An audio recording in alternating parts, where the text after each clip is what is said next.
Pierre-Louis Cisamolo est avec nous, il est partenaire de cette opération donc du directeur financier de l'année en Provence avec le groupe Michael Page qui est spécialisé dans le recrutement. C'est grâce à vous aujourd'hui que les entreprises grandes et petites trouvent des collaborateurs et notamment dans la fonction finance en Provence. Alors effectivement, notre métier, notre cœur de métier, c'est le recrutement et l'évaluation des cadres et des cadres dirigeants sur tout secteur d'activité, donc la finance, le commercial, l'informatique, l'ingénierie, voilà, tout type de métier à partir du moment où on recherche pour son entreprise un cadre expérimenté pour développer son activité. Alors comment on trouve des cadres expérimentés? Ils sont sur le marché, c'est des gens qui sont partis de certaines entreprises, voire ce sont des gens qui arrivent en Provence parce qu'il fait beau, que les conditions de travail peuvent être plus agréables? Alors on a plusieurs moyens pour aller dénicher la perle rare qui va vous aider à développer votre entreprise.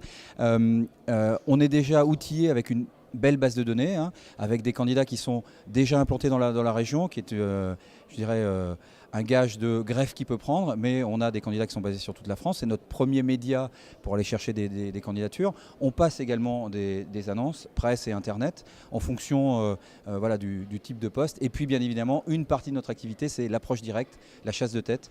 On va chercher des candidats dans leurs entreprises pour leur proposer un horizon professionnel qui s'élargit, une augmentation du pouvoir d'achat et puis un poste qui peut leur paraître un peu plus intéressant. Vos clients, ce sont toujours des grandes entreprises qui ont déjà des RH, des directeurs de ressources humaines, ou bien parfois ça peut être une PME qui n'a pas ce type de ressources dans son staff et ça vous arrive d'intervenir directement? On intervient vraiment sur un large spectre en termes de taille d'entreprise. Il m'est arrivé personnellement de recruter l'adjoint d'une personne qui avait créé sa société. C'est effectivement plutôt rare. En fait, on va principalement intervenir pour les sociétés de taille moyenne, les PME et les fameuses ETI qui créent la croissance, où on a une équipe dirigeante qui est concentrée sur son cœur de métier, son développement, et qui a besoin de se faire aider par un spécialiste pour aller chercher des talents à l'extérieur. Il nous arrive également de recruter pour des grands groupes, mais ces grands groupes sont le plus souvent plutôt bien outillés en équipe interne. Donc là, on va intervenir sur des recrutements très spécifiques ou sur du volume.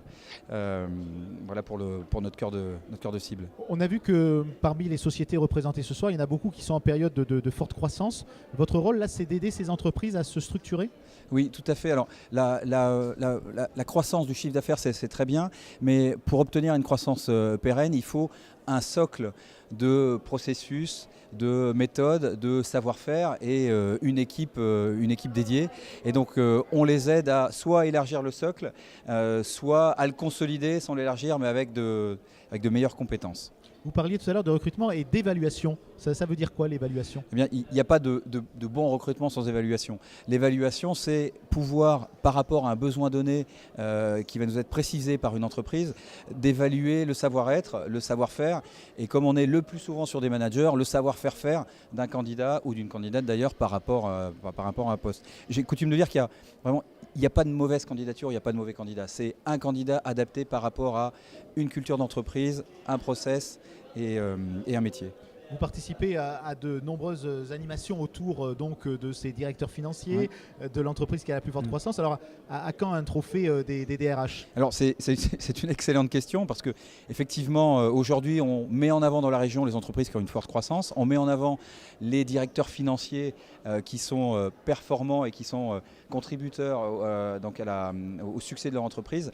On a décidé, Michael Page et la NDRH, en collaboration, de mettre en avant l'année prochaine, en tout début d'année prochaine, cet événement aura lieu le 26 janvier prochain, le DRH ou le DRH et son équipe qui aura le plus contribué au développement de son entreprise. On va trouver, chercher, mettre en avant le DRH Business Partner en région PACA et Languedoc-Roussillon qui a eu des bons résultats sur les précédentes années. Pierre-Louis Cisamolo, une dernière question. Qui est Michael Page? Alors, Michael Page, pour raconter toute l'histoire, c'était un financier. Voilà, un directeur financier qui s'est aperçu qu'il avait un peu de mal pour recruter dans son équipe au moment des fortes activités.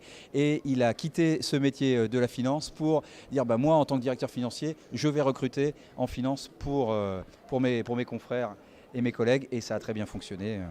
Voilà. Merci. Je vous en prie.